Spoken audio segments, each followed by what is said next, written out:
Before I begin the video, I just want to take a quick moment to say that I've always tried to be incredibly careful when I make these videos. These topics can be difficult to discuss, and it's really easy to upset people without even meaning to do so. I can't tell you how many videos I put on private or just never published because I questioned some aspect of that video. Which is why I've opened this channel to memberships where members would have access to all of those videos, numerous exclusive videos made just for channel members, along with early access and sneak peeks to my upcoming videos. However, if memberships aren't for you, you can always support this channel by leaving a tip in the tip jar by clicking on the thanks option, or just hitting the like button because it really does go a long way to help. I appreciate each and every one of you, so with that being said, grab a cup of coffee and let's get into the video, shall we?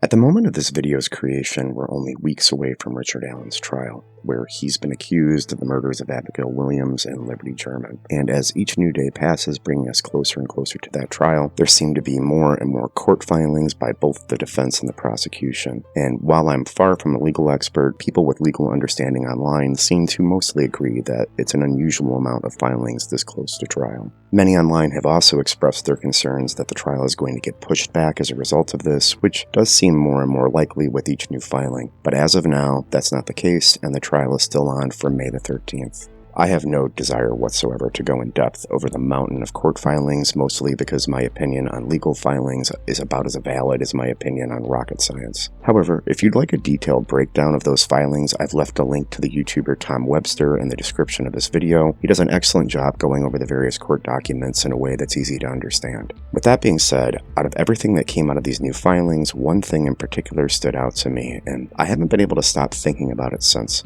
I've mentioned it in previous videos, but now there's facts behind it, and I feel like it's something that needs to be addressed. Because apparently, in the early morning hours of February 14th, after the search had been called off for the night, it appears that someone may have manually turned on Liberty German's cell phone, causing it to ping off of a nearby cell tower. There's a lot to unpack here, and I think the best way to do that is by examining the other possibilities that could have caused Liberty German's phone to randomly ping at 4:30 a.m. that are not someone manually turning the phone on. The first and most common theory about the phone ping is that Liberty German's phone didn't have a good signal, and it randomly picked up a signal on the morning of the 14th just long enough to hit a nearby cell tower. This argument was recently posed by the YouTuber Fig Solves and his guest True Crime Web, both channels I've linked in the description of this video. Oddities of even my phone while I was on the trail was Mrs. Steve was separated from me and she was doing pings I was unaware of, and it was putting us and putting myself all over town while I was on the trail itself, which, alerted us that we need to do further testing. However, in order for that to be the case, you need to explain the pings that happened after law enforcement believed the girls were murdered and before Liberty German's phone actually went out of service. Because according to the prosecution, Liberty German's cell phone pinged until 5:44 p.m., over 3 hours after the girls had been abducted at gunpoint at the High Bridge.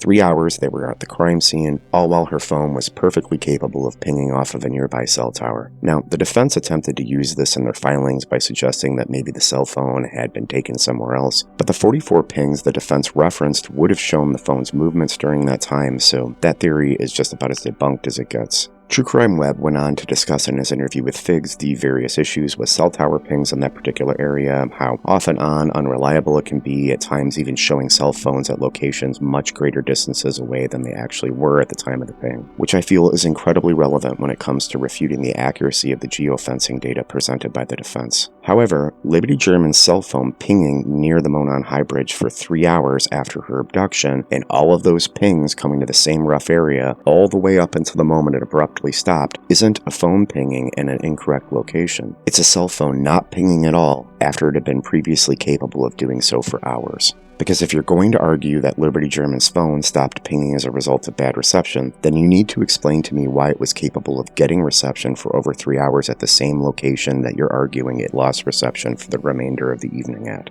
Another scenario that was recently posed to me, and I think it is very important to include this, is that Liberty German's phone was actually pinging off of a different cell tower during the time, and the defense intentionally left that out of their filing in an attempt to manipulate public perception. Look, as you know, the prosecution and the defense, they're going to pick things to show what they want to show. They're not going to put in the whole totalitarian, the whole everything of an argument, because they only want people to see their side of things. So the defense, of course, they use the cell phone data. They didn't use the GPS. They didn't mention that information in this. In other words, they suggested to me that cell tower data isn't necessarily all of the cell towers, and saying that it stopped pinging off of the cell tower doesn't necessarily mean that it stopped pinging entirely. And while that might be possible, none of us actually know if that's true. So until something like that's confirmed, we can only speculate using known facts. We all originally learned about this supposed cell phone ping from Toad Lesenby when he did an interview, but specific times weren't given. But even then, the cell phone ping on the morning of the 14th bothered me so much I even tried to rationalize it in a prior video. In that video, I suggested that maybe the phone had gotten wet and had powered off as a result, and then it had powered back on after it dried off. But as it turns out, that's impossible. Because once an iPhone 6 is powered off for any reason, it has to be manually powered back on. So at least to me, the most likely scenario that could cause Liberty German's phone, which had been pinging at the crime scene, to abruptly stop pinging, was that her phone's battery was low and it powered off as a result. The girls were missing at the time. I have no doubt people were blowing their phones up trying to find out where they were, and it eventually just ran out of battery. I've even read things online that people said that her cell phone was going directly to voicemail during that time. And if her phone did in fact run out of battery, it means that at 4:30 in the morning, on the morning of the 14th, someone manually attempted to turn her phone on, at which point it powered on long enough to ping a nearby cell tower before it died again. And suggesting that it was one of the girls who had tried to turn the phone on doesn't make sense at all, because the phone was found underneath a shoe that was underneath Abigail Williams, so unless Abby turned the phone on, put a shoe on it, and laid on it, I think most people would agree that's not a very likely scenario. So, someone turned on Liberty German's phone at 4:30 a.m., and it almost certainly wasn't the girls, and I think the answer to who did that lies in what I just previously mentioned. Because whoever tried to turn the phone on would later go on to place Abigail Williams' body on top of it. Because at least to me, the single most likely scenario is that the killer returned to the crime scene in the early morning hours of February 14th. Rumors that the killer had returned to the crime scene have persisted in this case for years. I actually addressed them in a prior video titled The Rumor That Won't Go Away, where I discussed that pretty much from the moment I began covering this case, I've been told by numerous people that police had searched an outbuilding located at the south end of the Monon High Bridge numerous times. More recently, the YouTuber Ruckus Rocks, whom I've linked in the description, has claimed that he was told law enforcement found a motorcycle tire impression somewhat near that building, which he believes is the reason that law enforcement took Richard Allen's motorcycle cover when they executed the search warrant, because Allen had apparently either sold the motorcycle or changed the tires, and law enforcement were attempting to compare tire impressions from that cover to those found at the south end of the bridge. Now, obviously, this is all rumor, and while I believe someone absolutely said those things to Ruckus, that doesn't necessarily mean it's true. Trust me, I'll get into that more later. Anyway, if it were true, it would go a long way to explaining the rumors about the multiple searches in that area, because the idea of parking at or near that private drive and returning to the crime scene would make a lot of sense, given that, at least to me, it strongly appears the killer returned to the scene in the early morning hours the next day. And if that did in fact happen, it would have given the killer time to stage the crime scene. He might have tried to turn on Liberty German's phone, which didn't work because the battery was too low. He could have posed the bodies and did his best to remove any traces of forensic evidence and took trophies, basically all the things that we know about the bizarreness of the crime scene. But perhaps more importantly, it would have given him more time with them. Time that he wouldn't have been afforded the previous day, given that a huge group of people started searching for the girls. And before you write that off as being crazy, killers returning to the crime scene to view bodies and relive the crime is absolutely something numerous other killers have done in the past.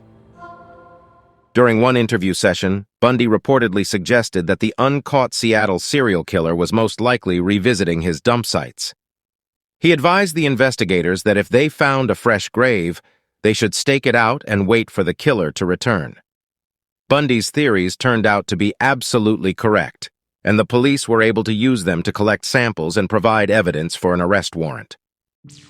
As I mentioned earlier in this video, while I absolutely believe someone said what Ruckus claims was said to him, that doesn't necessarily mean it's true. Sometimes people send people covering true crime misinformation, and there's just no real rhyme or reason as to why they want to do something like that. For example, years ago, someone reached out and contacted me on Facebook, claiming that they were a member of the search party who had actually discovered the girls. I even mentioned some of the things this person had told me in one of my previous videos called Down the Rabbit Hole. Here's a clip of what I'm talking about.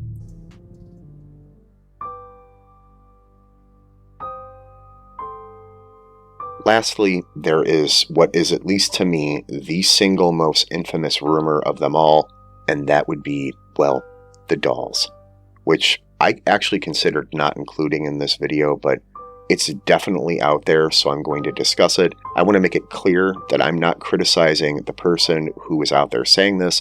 I'm not criticizing anyone of any opinion that they've had. I'm just merely talking about what these things are and if I think they're plausible or not. And I have heard this a long time ago. I've known this and I've never put it in a single video. And man, it's creepy. Basically, a person who claimed to be a member of the search party said that numerous dolls and crosses were at the crime scene. And I am not calling them a liar in this video, but I was actually able to take this information to someone who had the ability to communicate with someone directly involved in the investigation, and that person told me that this rumor was not true.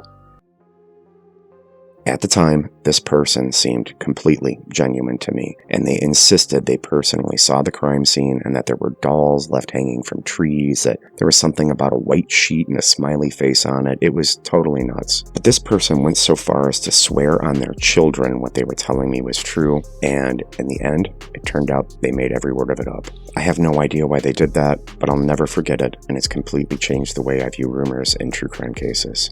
In closing, hopefully the trial actually does happen in May and we all get the answers we've been looking for. In fact, only moments before writing the ending to this script, I stumbled across Judge Gall's response to the multiple filings by the defense, and, well, she didn't exactly seem very pleased with the defense team. She actually sent an email that explained her official response, which in short says that the case was set as a speedy trial at the request of the defendant, and that trial isn't going to be any more or less time than she had allotted. And yeah, Judge Gall doesn't really seem like she's playing around here. But possibly the most interesting part of her response was towards the end of her email, where she wrote, "I'm quite familiar with the law regarding third-party perpetrators, and unless the defense can provide a nexus between any alleged third-party perpetrators and the charged crimes, those allegations are unsupported and will be inadmissible." And again, I'm no legal expert, but at least to me, that doesn't sound very good for the defense. Given that the whole Odinism theory is basically the only defense they have, if it's not allowed to be admitted, then Richard Allen is almost certainly going to have a no good, very bad day in court. It's going to be interesting to see what the defense team does here and if they actually carry through with the speedy trial that they themselves requested. What are your thoughts? What do you think caused Liberty German's cell phone to ping that following morning? Do you think the defense is actually going to go forward with a speedy trial here? Please let me know what you think in the comments section below. And with that being said, thank you so much for watching.